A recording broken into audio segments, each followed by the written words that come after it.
keep in frame? Is it going okay? I mean, I'm in pain.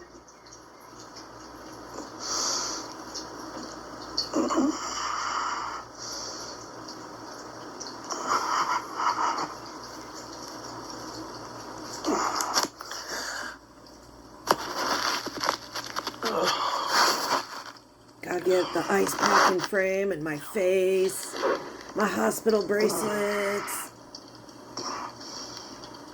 Bracelet. Oh.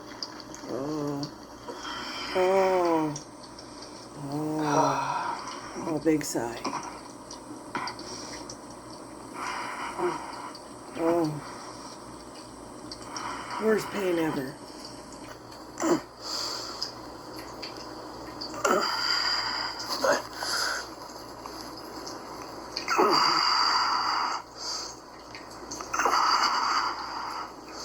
Bet you can eat.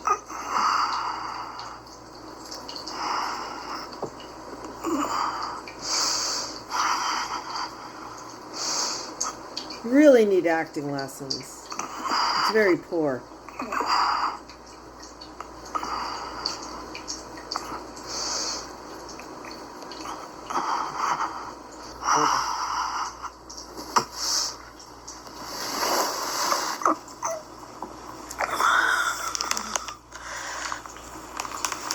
Let's look. You want to see it? Yeah, I'll show we want to see it. Well, including Danny's fat head.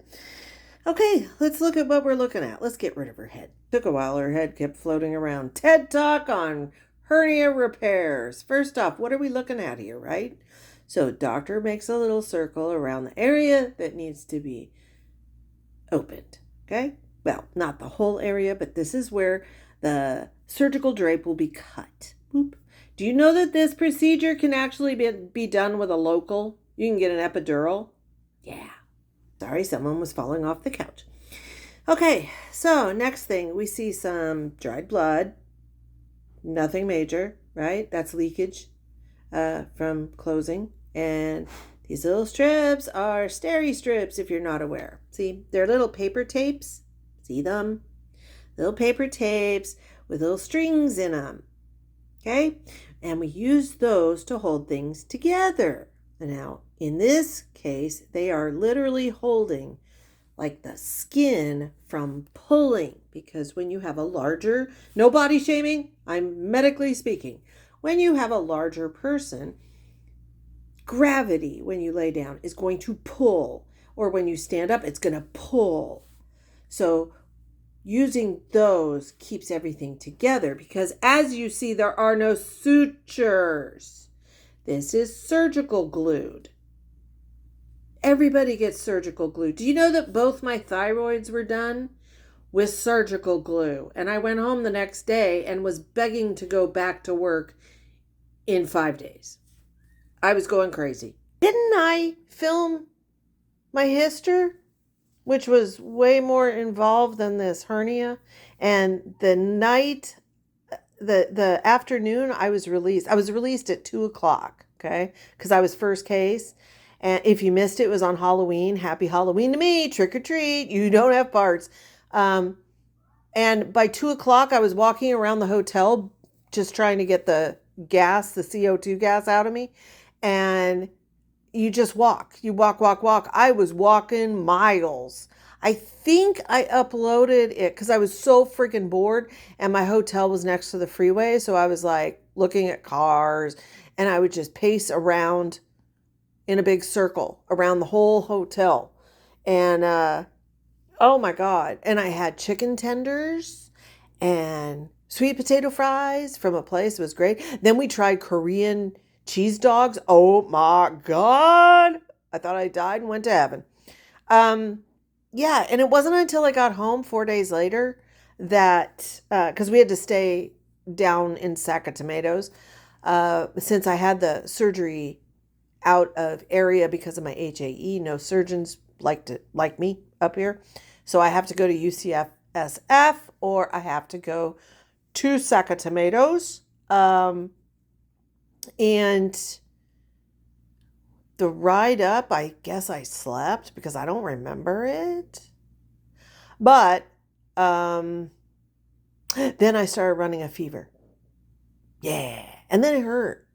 And then I looked and saw what my procedure was like and realized why I hurt so much. Yeah. So Danny did not have a lap. She just had a simple open. The steri strips are about 1.5 inches long. 1.5 inches long. So that gives you perspective on the size of this cut. Okay. Don't laugh at my stick person when we get to it, okay? I'm really awful at stick people. So for small hernia repairs, the first thing you do is you take your patient down. You give them anesthesia, local or general. They like general because it's easier. They don't want to talk to a patient. They don't want patients listening to them. Docs and nurses like to listen to music. They listen to talk radio. You'd be shocked what they talk about and they listen to, okay?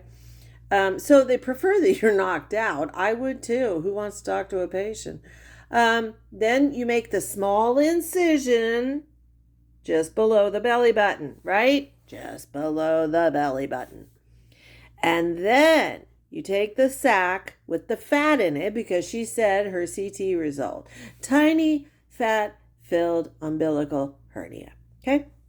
And you gently push it back in through the hole, okay? Through the muscle. Boop, boop, boop, boop. That's called reducing, okay? Boop, push it back in, and the muscle should retract back over, but see, it's been stretched. So the muscle and the fascia are damaged, so they clean that up a bit, okay? And then you put some sutures in the muscle and the fascia, whatever you want to say. You put really strong sutures in muscle tissue because muscle tissue has to stretch, contract, So especially abdominal muscle, very important that it's strong. So the inside sutures are with very strong material. Then you take your little mesh patch like this, in her case, probably 1.5 inches, a little bit longer and wider than the actual hernia.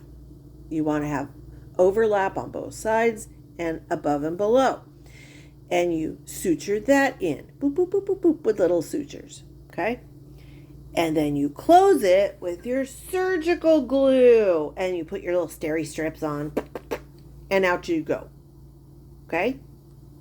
Okay, not a depiction of Danny, just a person, a human, okay? So here's our human standing on their side with a little hernia. See their little hernia? Boop. There's their little hernia. So, up close, you have the green is your intestines, the red is your muscle, and the black is your skin, okay? So, here's your little belly button there going in, and here's your little hernia. Boop. Now, hers was fat. There's a layer of fat protecting your intestines. Some people will have a more serious hernia where their intestines push through the wall. Boop. That's bad. Because if those muscles contract and trap blood flow or intestine, it could lead to your death. It's very painful. But in her case, she was lucky. She has a layer of fat guarding her intestines. No body shaming, just telling you what it is from what she read. So the fat pushed through the hole where she had her gallbladder surgery. Not uncommon. I kind of expect myself to have one because I lift heavy objects like you every day, several times a day. And I lift Milo about 10 times in a 24-hour period and put him back down from a raised height. So I don't doubt I'll get one from my Da Vinci procedure. So when we're talking about a tiny umbilical hernia that has fat, there it is. There's the fat. I didn't have a yellow pen. Fat is yellow. So I made it pink. You can't tell that. Can you tell that? See, it's pink. So all we do is we push it back in. Here, fat, go back. Go play with your friends. And then suture it all up. Okay? Now, in all fairness, there are 2-inch steri strips. So these could be 2-inch steri strips. They look like the small ones to me because I'm seeing an end here on the raggedy edge. See the raggedy edge right there? Because you can tell from the fiber direction. It stops here and it's right here. Right there where the pen mark is. And that looks to be about 1.5 inches. It could be a 2-incher, but whatever. It's a small hernia. Yes, everybody has a different pain tolerance, but this, come on. She sounds like a balloon with escaping air. This is drama. This is performance art, as Rev and Shani would say. This, if this is how she behaves with a small hernia repair that took from walk-in to discharge maybe 6 hours, which means the procedure was probably 30 minutes, 45 minutes. I